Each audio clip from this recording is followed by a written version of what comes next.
Uno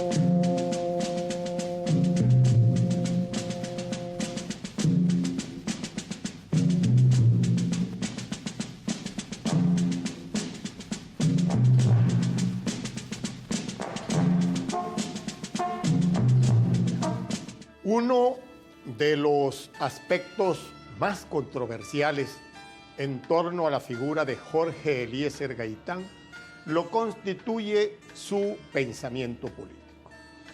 Hasta estos momentos, Gaitán ha sido etiquetado ideológicamente de múltiples maneras. Cuando sus enemigos estaban en la izquierda, afirmaban que él estaba en la derecha. Y cuando se pasaban a la derecha, aseguraban que estaba ubicado en la izquierda. Para algunos, Gaitán era un fascista, pero su política fue siempre una sola, aun cuando con una perspectiva crítica durante toda su vida. Su ruta filosófica tuvo una sola dirección. Sus objetivos siempre fueron idénticos, solo que muchos de sus enemigos, para justificar su traición y su inestabilidad doctrinaria, solían situarlo a su acomodo para impedir ser desenmascarados. Se ha llegado incluso a decir que Gaitán carecía de un pensamiento político relevante y que se caracterizaba por la superficialidad de sus criterios. Esto con fundamento a que los grandes oradores como él no suelen ser pensadores serenos y casi siempre apelan a tesis demagógicas sin ningún respaldo intelectual. Cuando se sobrevalora su condición de agitador, se subestima su importancia en el terreno del pensamiento. Cuando se tilda de socialista, de comunista, de fascista o simplemente de liberal a secas, no se hace otra cosa que negarse a aceptar que Gaitán haya tenido un pensamiento político definido.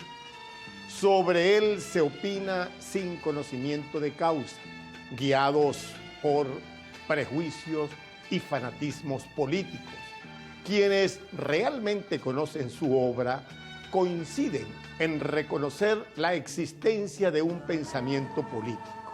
Esos, lamentablemente, no son la mayoría. En realidad, lo vastamente divulgado sobre esta figura son los estudios detallados del 9 de abril de 1948, su apasionante e intensa vida, su trayectoria política y ciertos aspectos de su carrera de abogado. Fundamentalmente el que tiene que ver con la espectacularidad de su oratoria forense. Esto es lo básico, lo fundamental para la mayoría. Siempre se prefiere lo que causa impacto, lo sensacional, lo anecdótico, lo que es más propicio para el consumo, lo legendario. El Gaitán pensador es casi desconocido. Esto ha pasado a un segundo plano para darle preeminencia al mártir, al héroe. Demostró tener una amplia formación intelectual.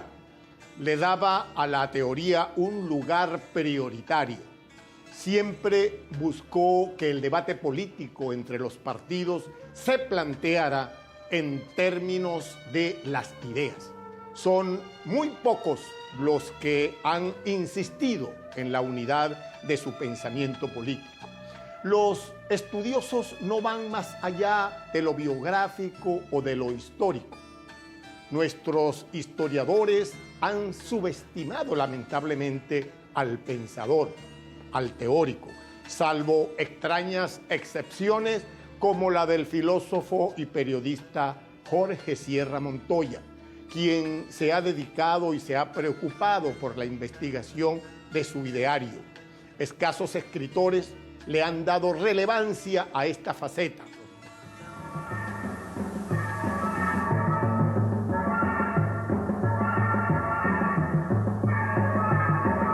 Hoy el país entero reconoce en Gaitán al hombre, al caudillo que históricamente ha tenido más autenticidad nacional.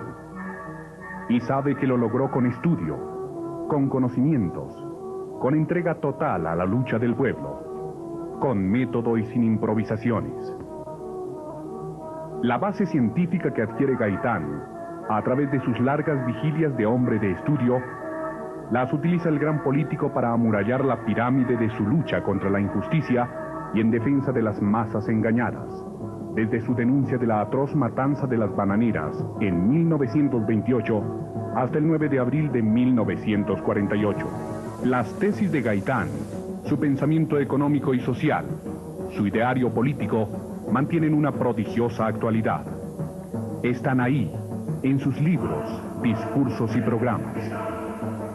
Desde Las ideas socialistas en Colombia, su tesis de grado, hasta el Plan Gaitán, proyecto integral de reforma económica presentado al Congreso en 1947, y pasando por el Programa de las Izquierdas de 1932, los proyectos de reformas constitucionales de los años 30, la plataforma ideológica de la Unión Nacional Izquierdista Revolucionaria UNIR de 1934, los proyectos de reforma agraria de ese mismo año y la plataforma del Colón.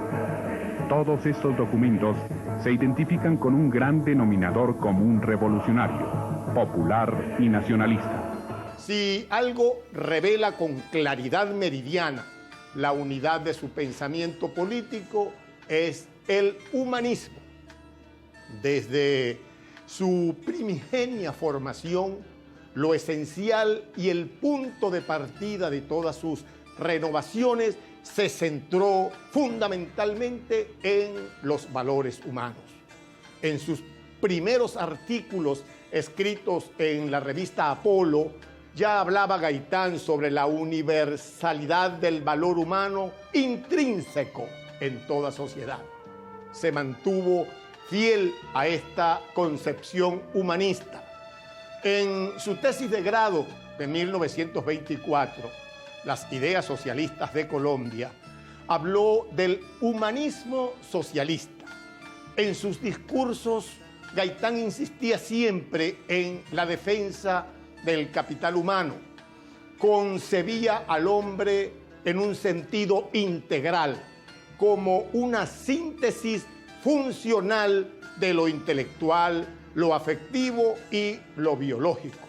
Estas tres facultades deben actuar en forma armónica, decía Gaitán, para que de ese modo surja un nuevo hombre y eso redunde naturalmente en beneficio de la sociedad, ya que el individuo se define fundamentalmente y ante todo como un ser social.